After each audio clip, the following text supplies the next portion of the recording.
ശിരൂർ മണ്ണിടിച്ചിൽ മരിച്ച അർജുന്റെ കുടുംബത്തിനെതിരെയുള്ള സൈബർ ആക്രമണത്തിൽ ലോറി ഉടമ മനാഫിനെതിരെ പോലീസ് കേസെടുത്തു.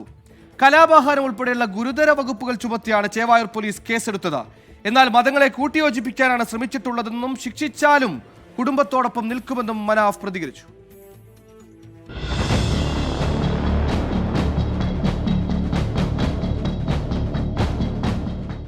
സൈബർ ആക്രമണങ്ങളെ തുടർന്ന് അർജുന്റെ സഹോദരി അഞ്ജു നൽകിയ പരാതിയിലാണ് മനാഫിനെതിരെ കലാപാഹ്വാനം ഉൾപ്പെടെ ചുമത്തി കേസെടുത്തത്. കേസിൽ കൂടുതൽ പേരെ പ്രതി ചേർക്കുമെന്ന് അന്വേഷണ ഉദ്യോഗസ്ഥനായ medical college ACP A Umesh പറഞ്ഞു. പോലീസിന്റെ സൈബർ വിങ് പ്രത്യേകം സോഷ്യൽ മീഡിയ ചെയ്തിട്ടുണ്ട്.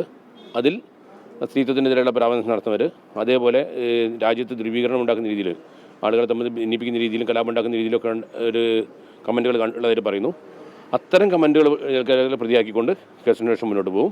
എന്നാൽ താൻ ഒരിക്കലും അർജുന്റെ കുടുംബത്തെ ആക്ഷേപിച്ചിട്ടില്ലെന്നും സാമൂഹിക മാധ്യമം വഴി ആരെങ്കിലും അത് തുടരുന്നുവെങ്കിൽ അതിന് തനിക്കൊന്നും ചെയ്യാനാവില്ലെന്നും മനാഫ് പ്രതികരിച്ചു. ഞാൻ പൊതുസമൂഹത്തിനോട് പറഞ്ഞത്, അവരാരെങ്കിലും ആക്രമിക്കുന്നുണ്ടെങ്കിൽ ദയവ് ചെയ്തിട്ട് പലവട്ടം ഞാൻ പറഞ്ഞ കാര്യമാണ്, ഒരിക്കലും ഓലെ ആക്രമിക്കരുത്, ഓർക്കെതിരെ ഒരു കമൻ്റ് ഇടരുത് എന്ന് തന്നെ പറഞ്ഞത്.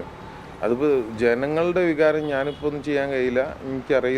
എന്നെക്കൊണ്ട് കഴിയുന്നതിൻ്റെ ഒരു പരമാവധി ഞാൻ എല്ലാവരോടും അഭ്യർത്ഥിച്ചിട്ടുണ്ട്. ഞാൻ ഇവർക്ക് അനുകൂലമായിട്ടാണ് ഈ സമയം വരെ നിൽക്കുന്നത്. ഇനി ഇവിടുന്ന് അങ്ങോട്ട് എനിക്കെതിരെ എന്ത് കേസ് വന്നു കഴിഞ്ഞാലും ഞാൻ ഓരോ കൂടെ തന്നെ ഉള്ളത്. അവരെന്നെ ഇപ്പം എങ്ങനെ കേസിൽ കുടിക്കാലും ശിക്ഷിച്ചാലും ഒക്കെ ഞാൻ ഓരോ കൂടെ തന്നെ. അന്വേഷണ സംഘം അർജുന്റെ കുടുംബാംഗങ്ങളുടെ മൊഴി രേഖപ്പെടുത്തി.